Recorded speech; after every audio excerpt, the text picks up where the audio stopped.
Sejak kapan orang Kristen percaya bahwa Yesus itu naturnya dua? Kesatuan hipostatik itu menjadi satu natur yang disebut sempurna dalam kealahan, sempurna dalam kemanusiaan. Kalau kita dikatakan manusia, maka natur Yesus kita sebut Allah manusia.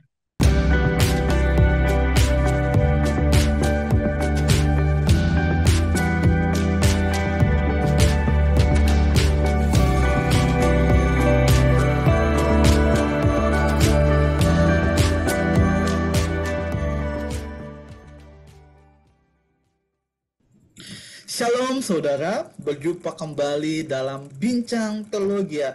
Episode Bincang Teologia hari ini merupakan lanjutan dari episode sebelumnya yang dimana kami membahas sebuah video dari Mualaf Center Hagia Sophia, dan yang menjadi pembicara pada video yang kami bahas adalah Ustadz Masyud SM. Apa lanjutan pernyataan dari Ustadz Masyud SM akan sama-sama kita diskusikan dengan Bro Gideon pada hari ini. Halo Bro, ya kita lanjutkan ya Bro untuk pertanyaan selanjutnya Bro. Ustadz tersebut menyatakan bahwa bukti Yesus bukti Yesus tidak memiliki kodrat ketuhanan. Jadi beliau mau membuktikan nih Bro.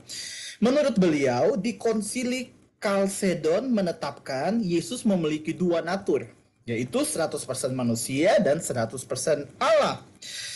Terus beliau menanyakan, jika demikian, bagaimana dengan Lukas 22 ayat 43 sampai 44? Yang dituliskan bahwa ketika Yesus ketakutan, pada saat itu malaikat datang memberi kekuatan kepada Yesus dan beliau mempertanyakan, di mana kodrat ketuhanan Yesus saat ketakutan? Masa seorang Allah bisa takut gitu, Bro? Yang kedua, pertanyaan beliau yang kedua, kalau Yesus Tuhan, harusnya Yesus memberi kekuatan kepada malaikat, bukan sebaliknya.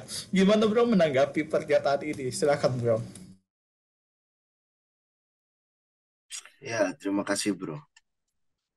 Ya, saya bingung. Dia tanya sendiri di pertanyaan itu, dia jawab, dia tanyakan lagi. Di konsili itu, konsili mana tadi itu ya? Hasil dari mana itu? Mana buku konsili? Menurut dia di dalam konsili Kalsedon. Oke, ya oke lah. Ya, sejak kapan orang Kristen percaya bahwa Yesus itu naturnya dua? Kesatuan hipostatik itu menjadi satu natur yang disebut sempurna dalam kealahan, sempurna dalam kemanusiaan. Kalau kita dikatakan manusia, maka natur Yesus kita sebut Allah manusia. Nah, maka wajar saja rasa ketakutan itu merupakan rasa yang manusiawi. Rasa yang memang sempurna dalam kemanusiaannya itu. Terkait dengan kenapa malaikat malaikat itu memberi kekuatan, bukan berarti malaikat itu bersumber sebagai sumber kekuatan Yesus.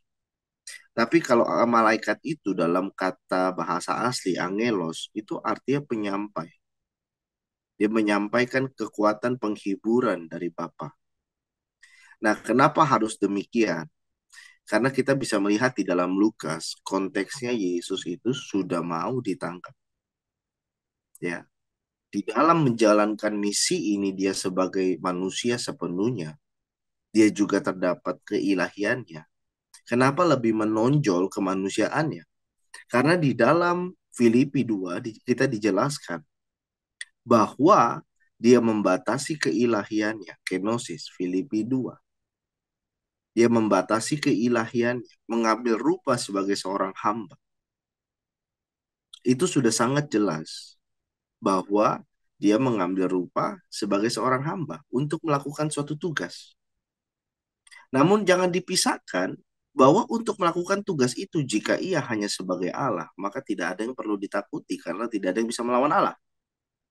Tapi karena dia yang berkeputusan sendiri untuk membatasi keilahiannya, sehingga dia lahir seperti manusia biasa, dia bicara seperti manusia biasa, dia bertumbuh seperti manusia biasa, itulah keputusan dia. Tentunya dalam kemanusiaan yang sempurna, itu juga ada emosional yang sempurna. Jadi salahnya di mana? Justru kalau Yesus tidak punya emosional, itu baru masalah.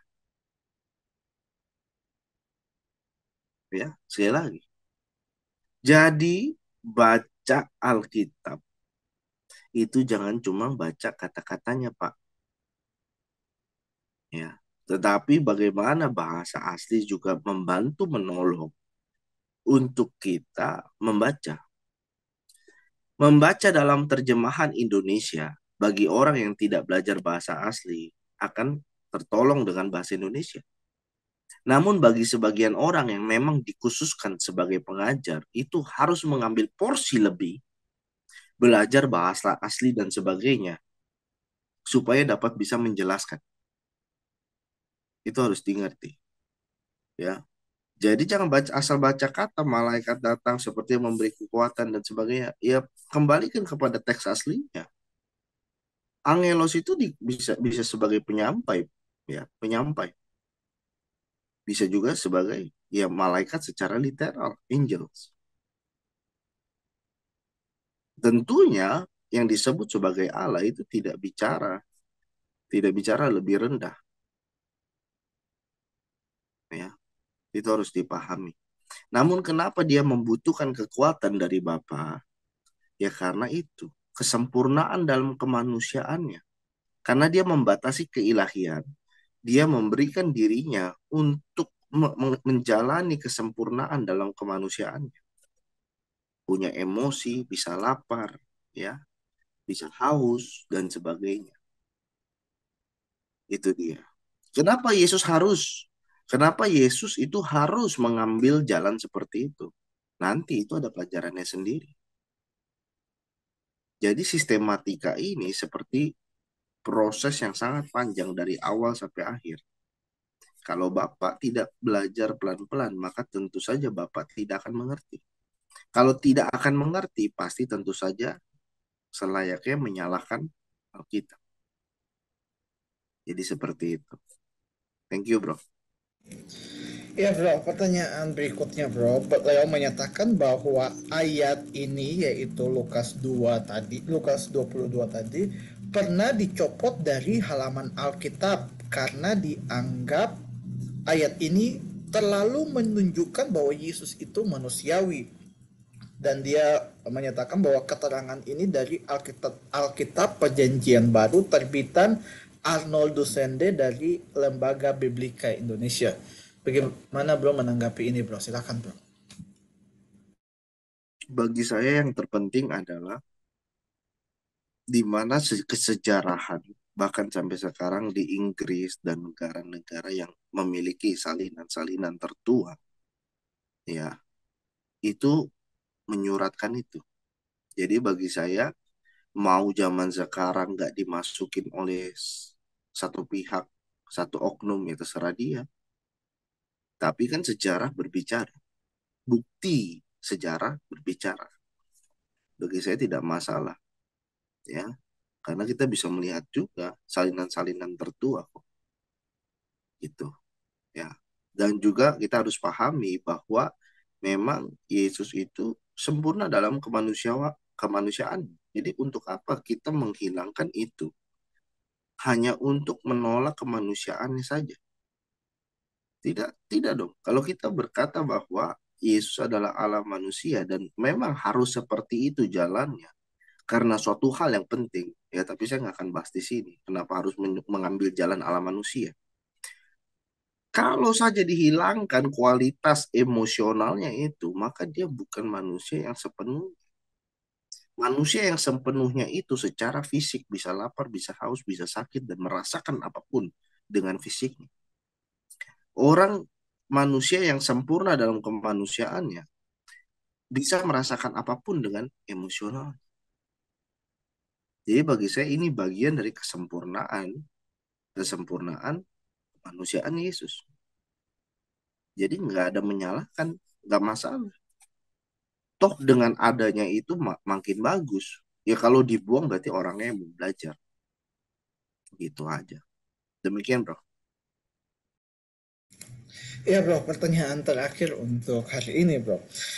Kemudian beliau melihat di dalam Markus 16 ayat 15 sampai 18 dan beliau menyatakan ayat ini adalah tanda-tanda orang yang sudah percaya kepada Yesus dan beliau nyatakan harusnya para pendeta bisa melakukan ini dan beliau pernah menantang Pak S.A. Soro kalau tidak salah untuk melakukan minimal dua aja tapi Pak S.A. Soro tidak melakukan. Bagaimana bro menanggapi hal tersebut bro? Silakan bro.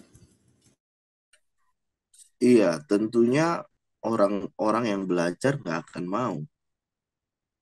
Tapi kalau orang yang nggak belajar, pasti nantang. Karena tidak bisa melihat bahasa asli dan tidak bisa melihat konteks. Di dalam konteksnya pengutusan itu adalah kepada para rasul. Dan itu memang terjadi pada para rasul. Salah satunya yang dipanggut ular, yaitu terjadi pada Paulus. Di dalam kisah rasul kita bisa saksikan itu. Orang-orang percaya di situ yang dimaksudkan, Anda harus melihat lagi bahasa aslinya dan memahami konteks dari gramatikalnya. Yesus berbicara dengan siapa? Karena kalau kita juga melihat di dalam Matius 16 ayat 18, salah satu contohnya saja deh, Matius 16 ayat 18. Di situ Yesus berbicara kepada Petrus, di atas batu karang ini, ya kan? Seperti itu. Tapi kalau lihat bahasa aslinya, kita melihat itu akan lebih jelas. Kita tidak bisa menyalahkan lembaga Alkitab Indonesia sepenuhnya. Kenapa? Karena di mana ada budaya beda beda budaya bahasa, itu akan ada beda bahasa dan akan ada beda cara berbicaranya, gramatikalnya. Sama seperti bahasa Indonesia menuliskan saya makan. Hari ini saya makan, kemarin saya makan. Kata kerja makan tidak pernah berubah. Namun beda budaya dengan bahasa Inggris. Saya makan hari ini, present, dengan saya makan kemarin, itu kata kerja pasti berubah. Ada beda budaya bahasa. Nah, maka kalau orang belajar pasti ngerti budaya bahasa aslinya seperti apa, hermeneutikanya, penafsirannya harus seperti apa. Ya itu pasti akan ngerti. Sehingga kalau saya disuruh pun, saya juga tidak akan mau tentunya. Karena saya mengerti konteksnya itu untuk apa. Ya, bukan untuk seperti itu. Demikian. Ya, thank you bro sudah menjawab setiap pertanyaan pada hari ini dan sebelum kita mengakhiri video ini, ada yang mau kembali bro sampaikan untuk setiap orang yang mendengarkan? Silakan bro. Iya, kata-kata yang saya mau sampaikan untuk menutup adalah teruslah bagi kita yang percaya kepada Yesus berjalan di dalam jalan iman. Ya, kita memang harus menyangkal diri kita karena diri kita cenderung pada dosa dan kita harus memikul salib. Dan kita harus mengingat pengorbanan Yesus supaya hidup kita berjalan lebih maju. Sebagai orang Kristen kita tidak boleh atau kita jangan uh, menuruti kecenderungan hati sehingga kita tidak berjalan maju dalam iman atau kita fokus kepada hal-hal yang lain itu lebih prioritas daripada fokus kepada Tuhan. Nah, maka itu saya ingin menyampaikan bahwa teruslah ya seperti kata Paulus bahwa kita berada di dalam kehidupan itu seperti arena lomba lari.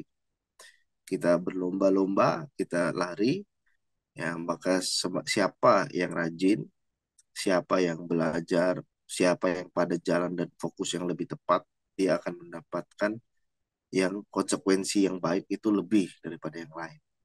Nah, maka itu kita harus sebagai orang Kristen, jangan sebagai orang Kristen yang cuek atau kita lemah di dalam interpretasi, kita lemah di dalam kerajinan untuk mengerti firman Tuhan. Karena itu tidak akan bisa menjadi berkat. Ya, saksi Kristus harus mengalami progresivitas perjalanan iman. Demikian bro, Tuhan Yesus memberkati. Ya, thank you bro. Dan untuk setiap Bapak Ibu Saudara, jangan lupa share video ini, dan juga jangan lupa untuk subscribe. Dan sampai ketemu lagi di video selanjutnya. Tuhan Yesus memberkati.